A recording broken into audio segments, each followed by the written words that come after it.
Selamat pagi Bapak Ibu Saudara kekasih-kekasih Tuhan, Shalom.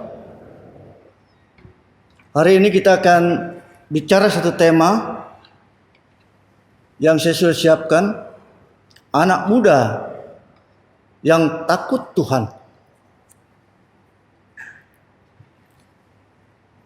Orang muda yang takut Tuhan. Sebelumnya kita akan berdoa. Kita satu dalam doa. Bapa yang rahmani dan yang rahimi, yang kami kenal dalam nama Tuhan Yesus Kristus. Inilah kami ya Tuhan, dengan segala keberadaan kami pada saat ini. Engkau sendiri dari ketinggian tata kesucian-Mu melihat akan setiap kami, jemaat Tuhan dimanapun mereka berada. Biarlah berkat Tuhan nyata bagi kami sekalian, baik yang mendengarkannya maupun yang menyampaikannya. Berbicaralah ya Bapa, karena kami anak-anak-Mu sedia untuk mendengarkannya. Di dalam nama Tuhan Yesus Kristus, kekasih jiwa kami. Amin. Kita akan mendasari renungan kita pada pagi hari ini dengan membuka dari kitab Bilangan pada pasal yang ke-13 dan pasal yang ke-14. Namun kita hanya membaca ayat-ayat yang penting saja yang sehubungan dengan tema kita, yaitu orang muda yang takut Tuhan. Bilangan pasal yang ke-13, kita akan perhatikan 3 ayat, yaitu ayat yang ke-31 sampai dengan ayatnya yang ke-33. Dalam perikop ke-12 pengintai. 31. Tetapi orang-orang yang pergi ke sana bersama-sama dengan dia berkata, kita tidak dapat maju menyerang bangsa itu karena mereka lebih kuat daripada kita. Juga mereka menyampaikan kepada orang Israel kabar busuk tentang negeri yang diintai mereka dengan berkata, negeri yang telah kami lalui untuk diintai adalah suatu negeri yang memakan penduduknya. Dan semua orang yang kami lihat di sana adalah orang-orang yang tinggi-tinggi perawakannya. Juga kami lihat di sana orang-orang raksasa, orang enak yang berasal dari orang-orang raksasa. Dan kami lihat diri kami seperti belalang. Dan demikian juga mereka terhadap kami. Pada pasal yang ke-14, ayat 6 sampai dengan ayat yang ke-10. Tetapi Yosua bin Nun dan Kaleb bin Yefune, yang termasuk orang-orang yang telah mengintai negeri itu, mengoyakkan pakaiannya dan berkata kepada segenap umat Israel, negeri yang kami lalui untuk diintai itu adalah luar biasa baiknya. Jika Tuhan berkenan kepada kita, maka Ia akan membawa kita masuk ke negeri itu dan akan memberikannya kepada kita, suatu negeri yang berlimpah-limpah susu dan madunya. Hanya janganlah memberontak kepada Tuhan dan janganlah takut kepada bangsa negeri itu, sebab mereka akan kita telan habis. Yang melindungi mereka sudah meninggalkan mereka, sedang Tuhan menyertai kita. Janganlah takut kepada mereka. 10. Lalu segenap umat itu mengancam hendak melontari kedua orang itu dengan batu. Tetapi tampaklah kemuliaan Tuhan di kemah pertemuan kepada semua orang Israel. Bapak Ibu Saudara yang dikasihi oleh Tuhan, orang muda yang takut Tuhan. Tema ini tidak menghilangkan akan peranan dari orang tua, secara khusus ibu yang akan memberikan kontribusi bagi orang-orang muda yang takut Tuhan. Kita akan belajar tentang tema ini dengan mengambil 3 bagian dari yang saya sudah siapkan. Yang pertama yaitu ciri orang muda yang takut Tuhan. Apa cirinya? Cirinya pertama yaitu memiliki iman yang kokoh. Iman yang tidak mudah digoncangkan oleh apa dan siapa. Yang kedua,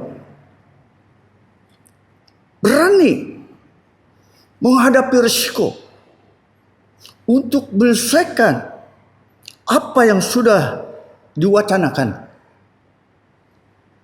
Bapak, Ibu, Saudara, beriman bukan melulu minta Tuhan menghentikan badai, tapi percaya bahwa Tuhan akan menolong kita melewati badai.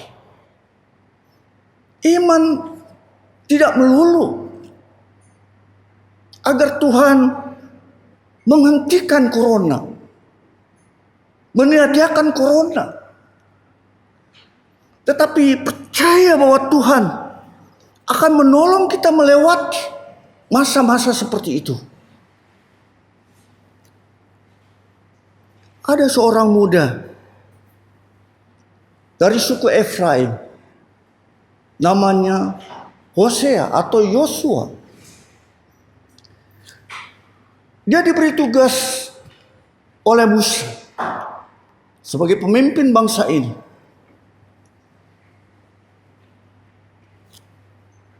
untuk membentuk satu pasukan guna memerangi akan bangsa Amalek. Dan ini tentu bukan sesuatu yang gampang, bukan sesuatu yang mudah bagi Yosua membentuk pasukan dari 12 suku yang ada. Mengumpulkan orang-orang muda menjadi satu pasukan untuk mengajak mereka berperang melawan bangsa Amalek. Tentu tidak mudah. Tentu banyak kendala. Tentu harus kerja keras. Dan Yosua bersedia melakukan ini. Menghimpun orang-orang muda dari seluruh negeri, membentuk pasukan untuk memerangi bangsa Amalek. Dan berhasil.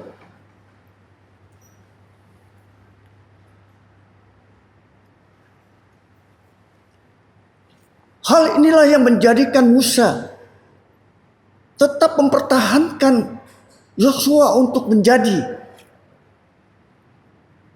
orang yang pantas diutus bersama dengan ke-11 pemimpin muda dari 12 suku ini untuk berangkat mengintai tanah Kanaan. Bapak, Ibu, Saudara yang dikasihi oleh Tuhan. Namun apa yang terjadi ketika kita membaca bilangan 13 dan 14? Setelah kembali dari pengintaian, 10 suku yang ada melaporkan kepada Musa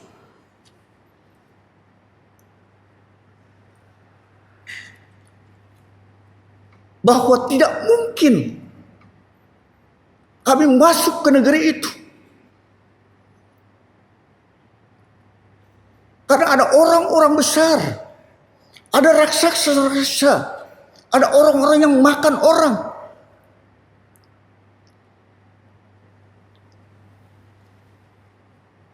Kami tidak mungkin masuk. Bapak, Ibu, Saudara yang dikasihi oleh Tuhan. Bagaimana dengan reaksi Yosua? Yosua berbeda. Kalau 10 teman-teman yang melaporkan dengan negatif kepada Musa,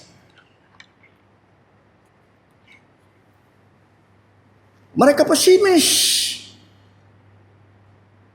menghadapi kendala, menghadapi masalah yang luar biasa bagi mereka. Mereka bersungut. Mereka takut. Mereka gentar.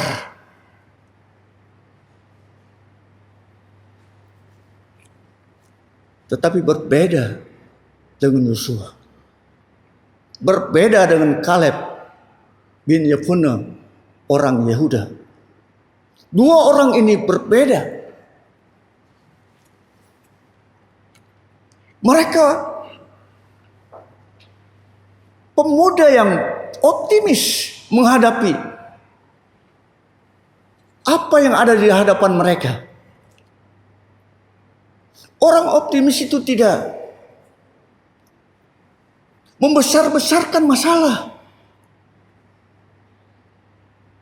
Orang optimis itu membesarkan akan target pilihan mereka. Bukan membesarkan masalah. Bukan membesarkan tantangan. Tetapi membesarkan akan apa yang mereka dapatkan. Yosua bin Nun dan Kaleb bin Yefune,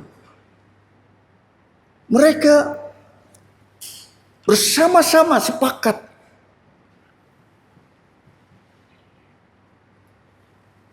jika Tuhan berkenan, ini adalah satu bukti yang memberitahukan kepada kita bahwa Yosua senantiasa membawa akan nama Allah di dalam setiap tindakan. Jika Tuhan berkenan, ia melihat negeri itu luar biasa baiknya.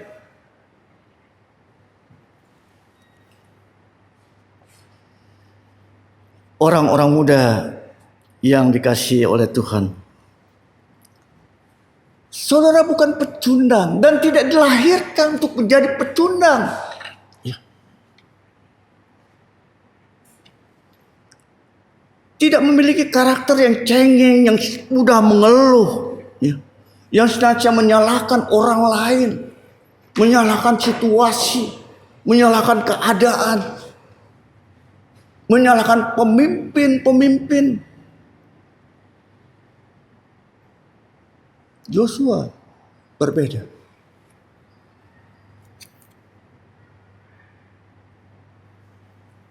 Orang muda, anak-anak milenial, tentukan target pilihanmu yang terbaik. Lalu buat persiapan. Segera putuskan. Acap kita hanya sampai pada wacana, sampai pada rencana, sampai pada rancangan. Dan kita tidak berani mengeksekusinya. Tidak berani mengambil satu keputusan.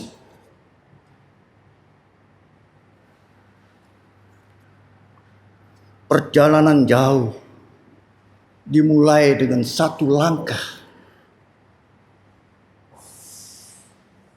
Ketika kita tidak berani melangkah, maka kita tidak akan kemana-mana. Maka kita tetap di situ-situ saja. Orang yang berhasil, orang yang sukses, dia berani mengambil satu sikap, memutuskan, mengeksekusi. Dan itu yang dilakukan orang muda yang bernama Yosua. Sidang jemaat yang dikasihi oleh Tuhan, saudara-saudara para milenial, saudara dipanggil oleh Tuhan untuk menjadi kepala. Ya, sekali lagi kepala. Apa arti kepala?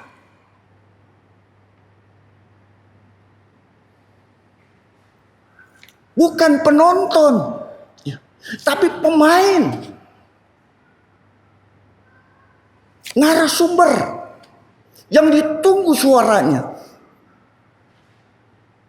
yang ditunggu tindakannya.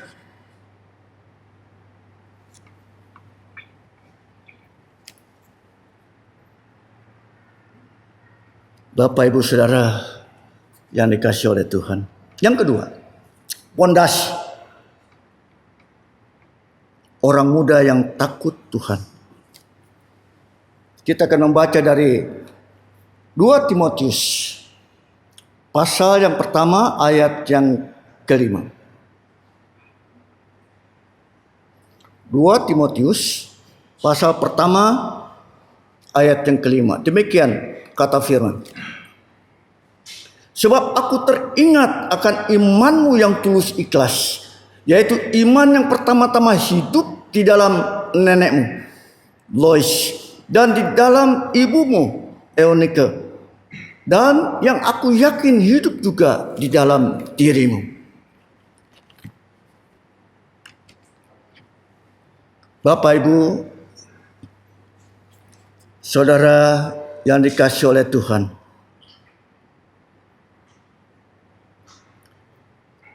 ada seorang ibu yang mewarisi iman kepada anak. Ada seorang nenek yang mewarisi iman kepada cucunya. Ibu biasanya lebih dekat kepada anak-anaknya daripada bapak. Anak-anak biasanya kalau sakit, dia akan ingat ibunya, ingat mamanya. Kalau dia susah, kalau dia sedih, dia menyebut ibunya. Dia memanggil nama mamanya, bukan bapaknya.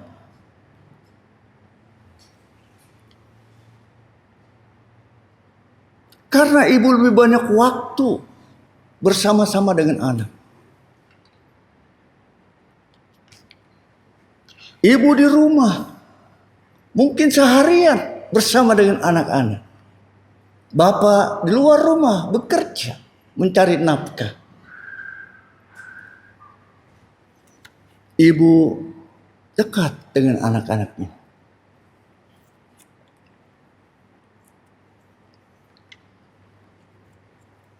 Dan kita tahu bahwa ibulah yang mengandung selama 9 bulan bayi yang dikasihinya.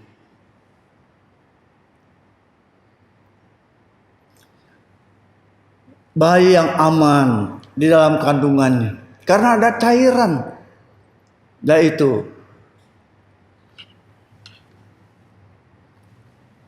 air ketuban. Air ketuban ini air yang luar biasa. Warnanya putih kekuningan.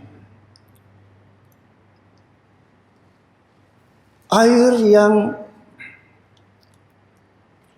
membuat anak di dalam menjadi aman dan nyaman. Air yang bisa memberikan satu antibodi tersendiri, sehingga penyakit yang datang itu tidak mudah untuk masuk karena ada air ketuban yang melindunginya.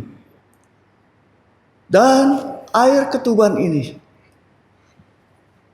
juga elastis. Ketika perut ibu kebentur dengan satu benda, namun bayi di dalamnya dia tidak ikut sakit. Karena dia akan keluar dari benturan itu. Karena elastisnya air ketuban. Cairan ini tidak dimiliki oleh kaum pria. Dan satu cairan lagi yaitu air susu ibu. Nah, cairan ini memiliki kelengkapan yang luar biasa untuk zat-zat yang dibutuhkan seorang bayi, yang tidak bisa diselesaikan oleh formula-formula yang dibuat oleh manusia. Susu kaleng lah, susu bubuk, susu kardus, Dan air susu ini memiliki satu suhu yang luar biasa,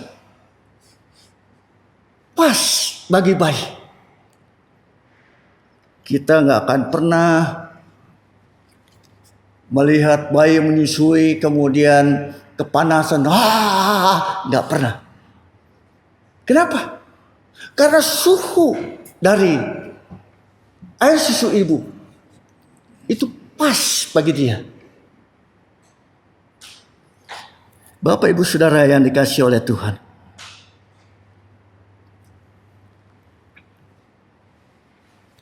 seharusnya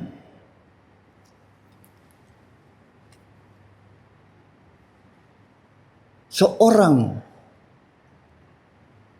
ibu ini bisa memberikan satu waris, yaitu warisan iman kepada anak-anaknya. Atau nenek pun bisa memberikan waris iman kepada cucunya. Dan Timotius adalah salah satu bukti ini. Timotius punya bapak, orang Yunani yang biasa menyembah dengan dewa-dewa. Tetapi kenapa Timotius tidak?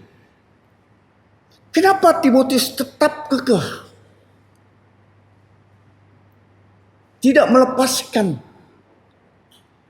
akan imannya. Dia tidak terpengaruh dengan keyakinan bapaknya. Dia tetap dengan keyakinan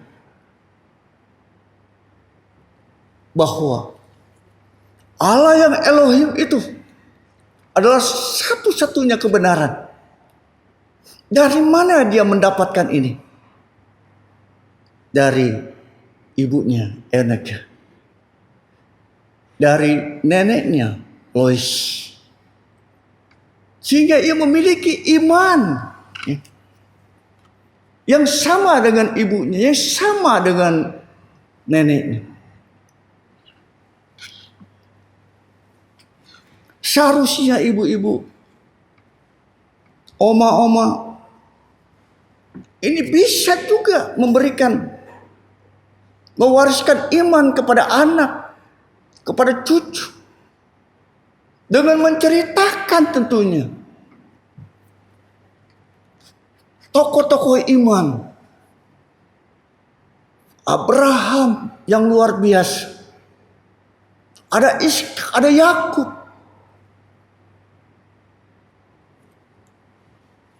ada Yusuf. Ceritakan. Dan ini yang dilakukan oleh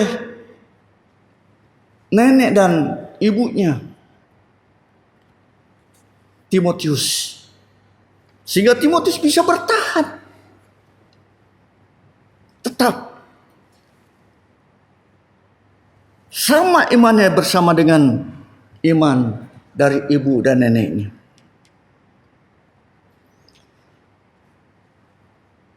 Mengapa kita tidak bisa cerita kepada anak-anak kita? Ceritakan tentang iman kita sebagai ibu, sebagai nenek, kepada anak, kepada cucu-cucu. Sehingga dengan demikian maka mereka memiliki warisan iman yang benar.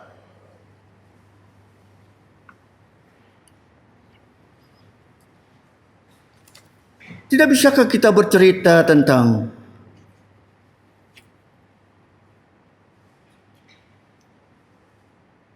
singa-singa yang tersenyum? Nah, kamu tahu gak singa tersenyum?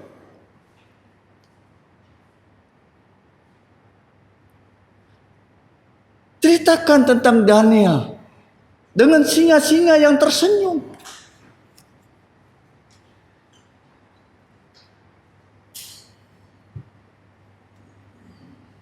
Ceritakan tentang api yang tidak panas. Mana ada api yang tidak panas? Oh, ada. Ceritakan tentang Sadrak, Mesak, dan Abednego yang dibakar oleh api, tetapi dia tidak membakar bajunya, tidak membakar pakaian, tidak membakar rambutnya. Karena api menjadi api yang dingin. Mungkin kita juga bisa cerita kepada anak-anak remaja kita. Mereka tentu tahu seperti apa kapal Titanic yang dibuat oleh orang Inggris. Kapal yang mewah, kapal yang besar. Tapi tenggelam ketika bertemu dengan es. Kita bisa cerita bahwa ada perahunya Om Petrus diterpa badai yang luar biasa, tetapi tidak tenggelam. Kenapa, Mama? Karena ada Tuhan Yesus di perahu tersebut. Ceritalah, Om, ceritalah ibu-ibu kepada anak-anak. Bagikanlah, wariskanlah imanmu. Jangan habiskan di depan TV. Ya. Lihat sinetron dari pagi sampai sore sampai malam. Lihat drakor, drama Korea dari cepat-cepat kalau ada itu film sudah main. Bukan salah dengan melihat itu. Saya tidak menyalahkan, silakan. Tapi jangan habiskan semua. Bagikan kepada anak-anak, pada cucu-cucu. Sehingga mereka memiliki satu iman warisan dari orang tuanya, khusus dari ibunya. Bapak, Ibu, Saudara yang dikasihi oleh Tuhan, barangkali kita belajar dari Musa. Musa yang dididik oleh Mesir, dibesarkan dengan ilmu Mesir, jabatan pangeran Mesir. Tetapi apa yang terjadi dengan Musa? Dia tetap mengenal dirinya. Dia tahu bahwa dirinya orang Yahudi. Dia tahu bangsanya orang Israel. Itu sebabnya dia membunuh orang Mesir yang menganiaya bangsanya, menganiaya orang Yahudi. Kenapa Musa tidak terkontaminasi, ya, tidak terpengaruh dengan apa yang diberikan Mesir? Kenapa? Karena dia memiliki seorang ibu yang luar biasa. Kita mungkin masih ingat bagaimana Musa harus dibuang setelah 3 bulan. Dan Musa dibuatkan peti, kemudian dialirkan ke sungai Nil. Lalu diikuti oleh kakaknya Miriam. Dan Musa bersama petinya diketemukan oleh putri Fir'aun. Kemudian Miriam memberitahukan, aku akan carikan inang penyusu. Dan putri Fir'aun setuju. Dia akan memberikan upah. Pastilah ibunya bercerita, memberikan iman, memberikan satu kondisi di mana Musa harus tahu bahwa dia memiliki Allah yang Elohim, bahwa dia bukan bangsa Mesir. Bapak, Ibu, Saudara yang dikasihi oleh Tuhan, ibu sesuatu yang luar biasa. Saya tidak mengecilkan peran ayah dan kakek. Bukan tidak mungkin kita juga bisa sebagai ayah, sebagai papa, sebagai opa, berperan memberikan warisan juga, di mana kita punya kesempatan untuk itu. Ibu memang luar biasa. Ketika seorang anak diajarkan, ini apa kelingking, ini apa jari manis, ini apa jari tengah, ini apa telunjuk, ini apa? Ibu jari. Anak yang cerdas pasti bertanya, di mana bapak jarinya?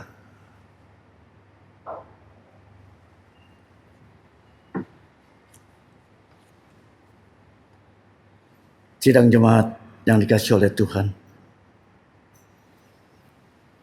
Kita lihat yang ketiga. Dampak atau hasil dari orang muda yang takut Tuhan, yaitu Kanaan. Kanaan ditaklukkan. Kanaan diberikan oleh Tuhan, tetapi tentu dengan segala perjuangan, dengan darah dan air mata.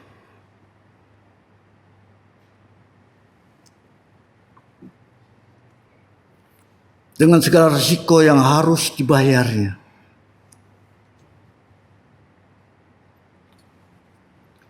Janji penyertaan Tuhan itu konkret. Janji berkat Tuhan secara umum, secara universal itu juga fakta. Itu sebabnya Tuhan memberikan kehangatan matahari kepada setiap manusia, setiap makhluk di bumi ini. Baik dia jahat, baik dia baik. Tuhan juga mencurahkan hujan kepada setiap makhluknya. Tidak peduli dia ateis, tidak peduli dia percaya kepadanya. Dan janji Tuhan kepada kita anak-anaknya juga spesial.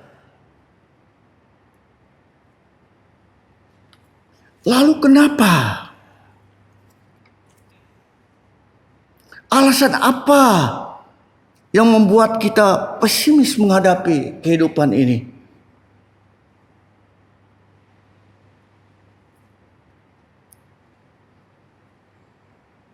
Kita menghakimi diri kita tidak bisa berhasil, tidak bisa sukses, tidak bisa menjadi seperti orang itu. Kenapa?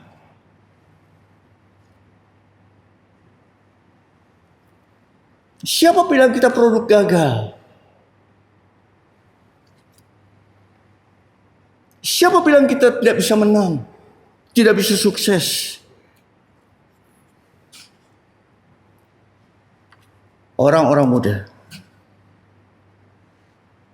katakan pada dirimu, aku bisa bersama Tuhan.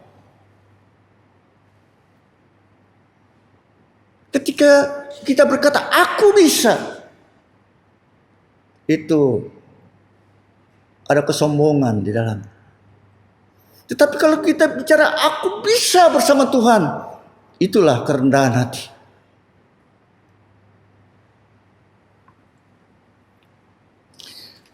Tapi kan kadang-kadang gagal juga Pak Pendeta. Ada orang bilang gagal adalah keberhasilan yang tertunda. Tapi saya mau bilang, kegagalan adalah bagian dari keberhasilan. Ketika kita meminta sesuatu yang baik, tetapi yang datang kaktus jelek yang berduri pula. Ketika kita mendambakan sesuatu yang indah, tapi yang datang ulat bulu yang menjijikkan.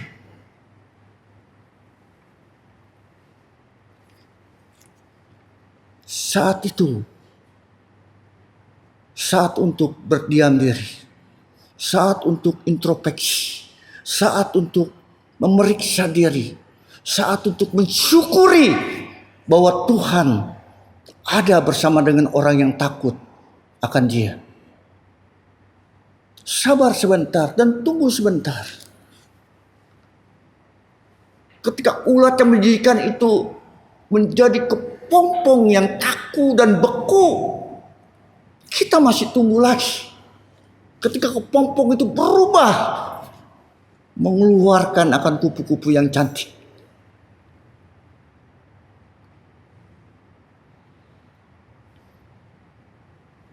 Acap kita mengeluh ketika melihat kaktus berduri yang jelek, tapi kita tidak sabar menantikan.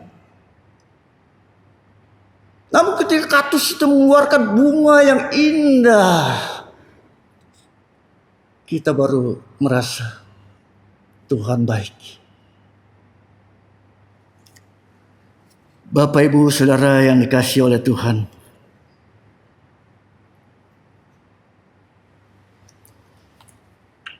ada cerita di Bukit Batu Karang di Horeb.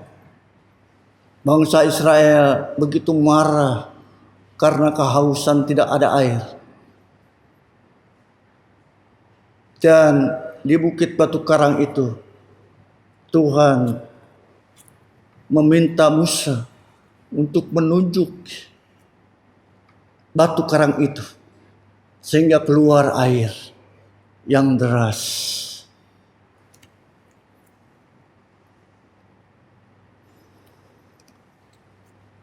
Cerita Musa ini adalah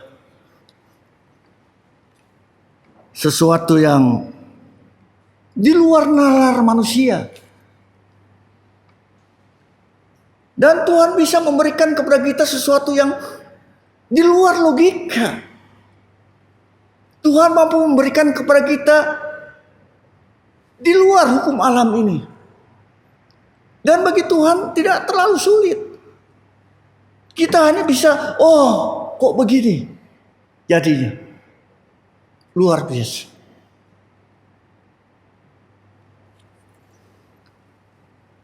Bapak, Ibu, Saudara yang dikasihi oleh Tuhan, orang muda, pelajarilah pengalaman orang-orang beriman yang mengalami mujizat pemeliharaannya yang ajaib itu. Cobalah berjalan dengan iman bersama dengan Tuhan dan berkatalah, saya bisa bersama Tuhan.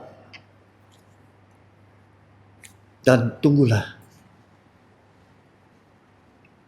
apa yang akan terjadi. Kehidupan yang di luar nalar itu, yang di luar logika itu, yang di luar hukum alam itu akan menjadi bagian bagi saudara juga.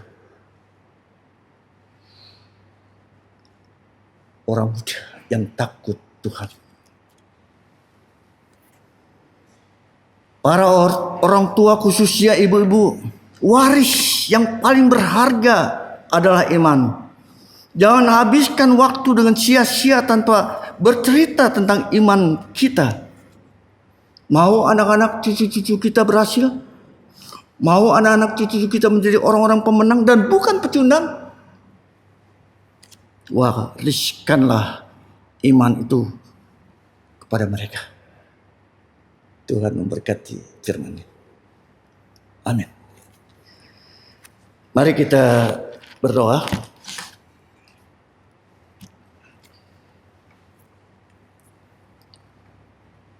Allah yang rahmani dan yang rahimi, Allah yang senantiasa memberikan kepada kami janji-janji kasih karunia-Mu ya Tuhan. Terima kasih untuk firman yang sudah bisa kami dengar lagi. Biarlah Tuhan sebaris dua baris kalimat menjadi satu bagian bagi kami orang-orang muda, bagi kami orang-orang tua. Karena kami menentukan iman-iman selanjutnya Jadikan kami Yosua kecil ya Tuhan. Sehingga dengan demikian nama Tuhan terus dipermuliakan. Bapa, kami juga berdoa bagi jemaat Tuhan. Biarlah Engkau juga ingat akan mereka Bapa. Di dalam kondisi pandemi COVID-19 ini, sungguh banyak kendala yang dihadapi oleh jemaat. Namun kuatkan mereka ya Bapa. Kami percaya bahwa Engkau akan menolong kami sekalian melewati akan masa-masa sulit ini. Berkati Bapa Gembala, Ibu Gembala bersama dengan putra kekasihnya, Pendeta Yepta Santos. Mari Tuhan, Kau berikan hikmat, berikan kepada pemimpin gereja ini sesuatu yang dibutuhkan bagi jemaat Tuhan, yang membuat mereka bertetap memiliki satu iman yang kokoh, keberanian untuk menghadapi risiko apapun yang terjadi. Berkati Bapa akan gembala sidang tempat ini. Terima kasih Tuhan. Kami juga ingin berdoa ya Bapa bagi gereja-gereja Tuhan. Biarlah kiranya Engkau juga berikan kepada mereka satu kekuatan, sehingga mereka tidak perlu terlalu takut, tetapi juga mereka tidak perlu terlalu berani. Sehingga dengan demikiannya Tuhan, maka gereja-gereja Tuhan masih tetap terjaga oleh karena Engkau berkenan atas kami sekalian. Khususnya gereja Betania di tempat ini, di tengah-tengah komunitas yang kompleks, Engkau juga membentengi dengan malaikat-malaikat-Mu ya Tuhan, sehingga hanya kebaikan-kebaikan Tuhan boleh dinikmati oleh jemaat di tempat ini. Terima kasih Tuhan, kami juga berdoa bagi negeri bangsa kami. Mari ya Tuhan, kami serahkan pemimpin-pemimpin kami ke dalam tangan Tuhan. Berikan hikmat yang cukup, sehingga tak kalah Bapak Presiden, Wakil bersama para menteri terus berjibaku menghadapi akan pandemi COVID-19 ini. Engkau berikan kekuatan bagi mereka, dan Engkau sendiri yang membentengi mereka dari kekuatan-kekuatan yang jahat, dan Engkau sendiri berdaulat atas mereka. Terima kasih Tuhan, terima kasih. Mari Bapa, ini syafaat kami jauh daripada sempurna. Biarlah Engkau sempurnakan ya Tuhan dalam kehendak dan waktu Tuhan sendiri. Dalam nama Yesus Kristus yang kasih-Nya atas kami tidak pernah berubah. Amin. Bapak Ibu Saudara kekasih Tuhan, sebentar kita akan menerima berkat Tuhan. Namun sebelumnya kita akan menyanyikan satu pujian, Kalau Kita Jalan.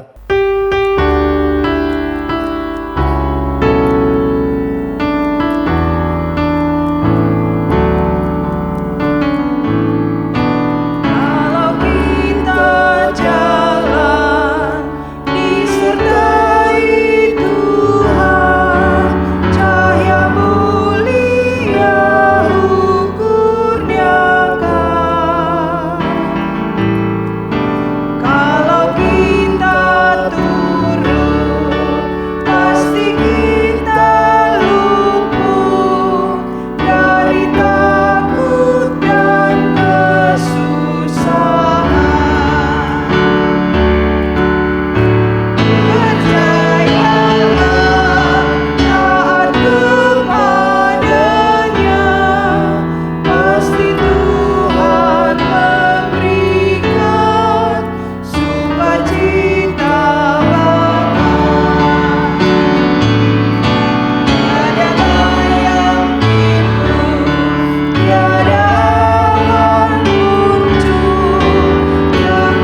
Mari Bapak Ibu, saya undang kita bangkit sejenak untuk menerima berkat Tuhan.